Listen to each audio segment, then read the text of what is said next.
Replacing Rigathi Gachagua with Abraham Kindiki Kidhure is committing political suicide in Kenyan politics. Remember, the mountain is also divided. The mountain has its own stages. Kindiki Kidhure comes from Mount Kenya East. The mainstream mountain, the Kikuyu-speaking mountain, will have little regard and little time for Professor Abraham Kindiki Kidhure because he's not one of their own. And the mountain has had attraction, inspiration from their own mainstream Kikuyu-speaking people. The basic question is, will Abraham Kindiki Kidhure be able to speak in vernacular when addressing rallies in Kiambu, in Murang'a, in Laikipia, as a deputy president seeking votes for President Ruto's second term? The response is a complete no. And therefore the answer is, Abraham Kindiki Kidhure intellectually and politically will be the best choice for William Ruto as a deputy president. Politically, that will be suicidal, and William Ruto, by nominating Kindiki Kidhure for the position of a deputy president, will be tantamount to authoring his political epitaph in so long as the politics of Mount Kenya is concerned.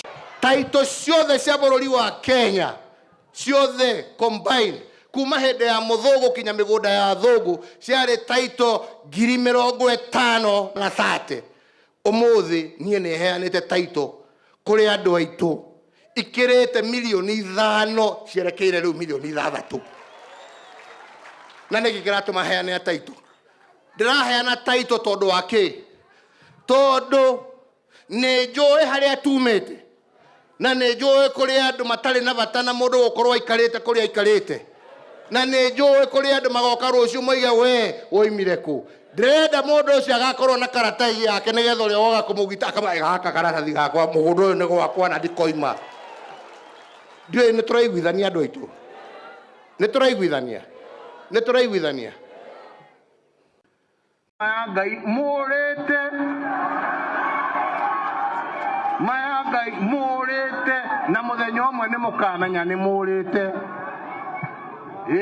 mbere ya Ngai mũthenya ũmwe nĩ mũkamenya nĩ mũrĩte ndakũhenio handũ ha kũwerwo mathĩna maitũ nĩ ũndũ kĩrĩa ithuĩ tũrutaga na thithino gĩtiganaine na kĩrĩa tũcokaga kũgaĩrwo ũmwe wanyu haha arũgame anjĩre kana kũrĩ mũndũ haha ũheagwo basarĩ ĩkĩrĩte ciringi 2,000 kũrĩ ũkeragio 2,000 basarĩ nĩ kũrĩ na nĩ kũrĩ mwana ũheagwo basarĩ ya 100,000 kĩu nĩ kĩhoto he kĩhoto hau arĩa magĩthoma magĩthiĩ university na makĩheo mawĩra rĩ witũ arerwo atĩrĩrĩ we wĩra waku nĩ wa wheelbarrow nĩguo na ithuĩ twĩ mahacera tũkendie ngũkũ na twendie matumbĩ nĩguo ndakwĩra ma inyuĩ maya Ngai mũrĩte. Because whatever we are dealing with there is structured and based on the Constitution. The Constitution does not provide for any utterance from the President as a factor in the proceedings of what is going on.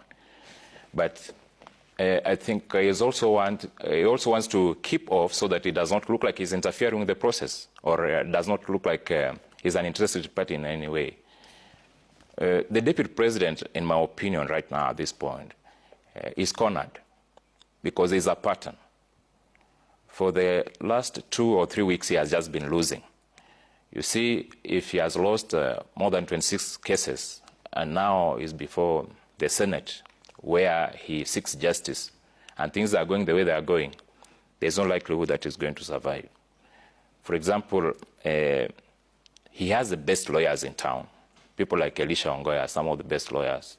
But unfortunately, the only thing they are focusing on right now is trying to harass or intimidate the other side so that they look like they are winning the case before the public eye. But going by whatever is happening right now, there's no likelihood. Now the question is, what is the rush with the Senate? We had tomorrow, Friday. We had even up to Saturday. Where do we want to conclude this issue today at night with the absence of the deputy president, who is the accused, who is supposed to present his case. And Kenyans have understood, have seen these are the allegations. We have questioned the Mutuse guy. We have asked him question. We ask him, tell us this. He says, I think, I don't know, I'm assuming, I imagined. So it is a sad day for this country, because we believe that as a Senate, which is the upper house, we should be very patient, wait for the deputy president, because things happen. You know, people are trying to portray it might be a trick, but remember how many times you're with your friend and you give the stories the next day in the morning. I was with him, he was laughing, and then he's no more. But we are saying the doctors are taking care of him, and he was willing, even if he was to come here in his hospital bed, he is willing to testify. So it is very sad to see that the Senate is in a rush to determine the case without listening to the deputy president. So what we are saying is that Kenya has, we have seen how the process has been. We have seen how the deputy president has been treated. Of course, being treated with allegations that are not able to be substantiated. Kenyans have seen. So it's up now to the Senate to listen to the councils who have now been given 60 minutes to give their closing remarks. And those who have been given the closing remarks are members of parliament. They have taken over the Senate. The person who is speaking as we speak, or as I left the house, is Otiende Omolo, a member of parliament. There is another honorable member there, I don't remember his name. They have taken over the Senate. So what we are saying is that we had gone well as an upper house. And I would implore to my colleagues, the senators, please, we should not crucify somebody who is in hospital. That they have approved Professor Kindiki to be the deputy president nominee. A swearing-in ceremony was arranged at Uhuru Gardens the next day. And that's why I say, Mr. President, your legal team has failed you. You are finding yourself in a crisis created, masterminded by incompetent legal advisors surrounding the head of state. The law on the assumption of office of the deputy president is that upon the determination of this is the person to be appointed,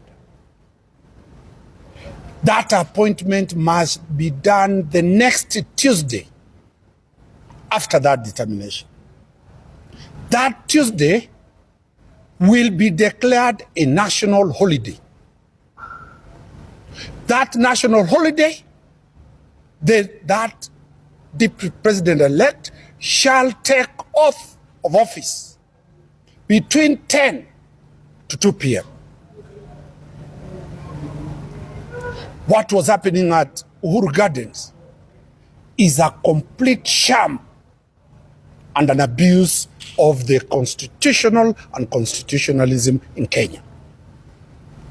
Today, the state came to pick an order that they have vacated the interim orders. My clients, Sheria Mtani, and very many petitioners had filed petitions. They were certified by the judges. The judges referred those matters to the Chief Justice for empanelment on the 18th. The Deputy Chief Justice simply picked the files that had interim orders and brought them to court for them to be vacated. That scheme goes deep into very serious questions of politics.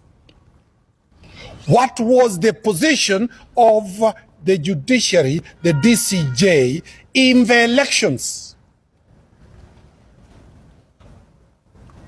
of 2017?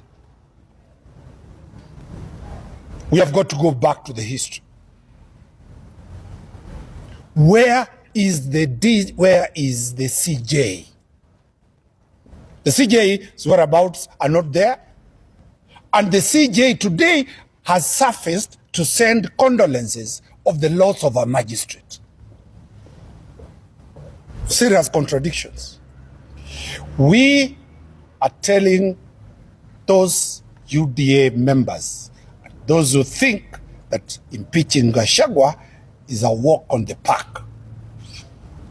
We are now in the arena where the Constitution and the law applies.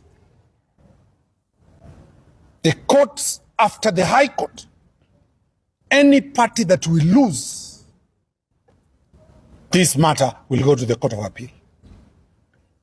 Any party that will lose this matter will go to the Supreme Court. And I'm telling Kenyans, the deputy president shall be in office until around March 2027, when they will part away and each will form a political party to contest the elections of 2027. We are calling upon the judiciary to follow the law, and I'm appealing to the media. You are the custodians of the people's rights. Proceed. We have information. An application is supposed to be done to gag the media that this matter is of national security question. A good friend, Senator Manzo, will deal with that. We shall protect the freedom of the media to air everything. There is no national security question. We will be very ready, alert to defend Rigiji.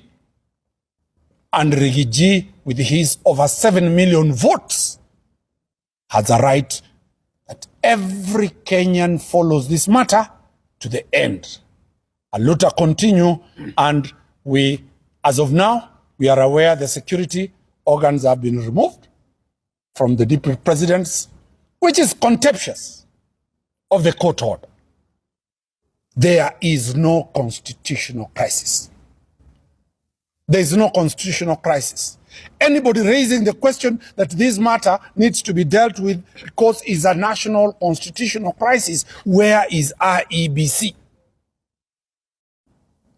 Remember, Kindiki's academic certificates, Kindiki's ID, Kindiki's voter registration, Kindiki's passport, Kindiki's qualification can only be vetted by the chairman of IEBC. The president cannot be. That is the next phase. The nominee that has been put across does not meet the constitutional and statutory requirement to be appointed a deputy president. That is the next phase. So that's what I'm saying, Mr. President, sack all those people around you and get people like Manzo to advise you the law properly. Thank you. I just want to make a very brief one.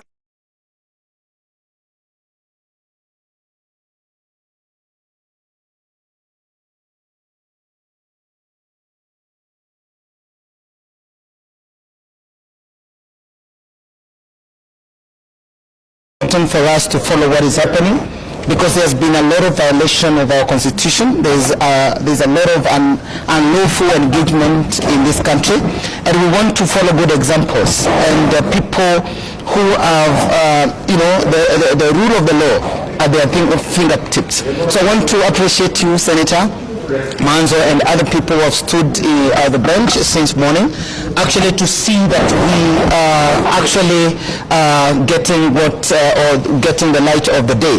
And I want to say that I'm not even a law person or in matters of the law, but I know for a fact that not in the matters of academia that Professor Kindiki does not qualify, but in the matters of what is provided by our constitution, that he must or Trevor being in a political party for more than 3 months before any nominee is nominated as the presidential candidate. So, ladies and gentlemen, the journey is very interesting. I'm really waiting to see what unfolds, but it is very unfair as citizens to actually see an individual or group of people running this country like a home of a person.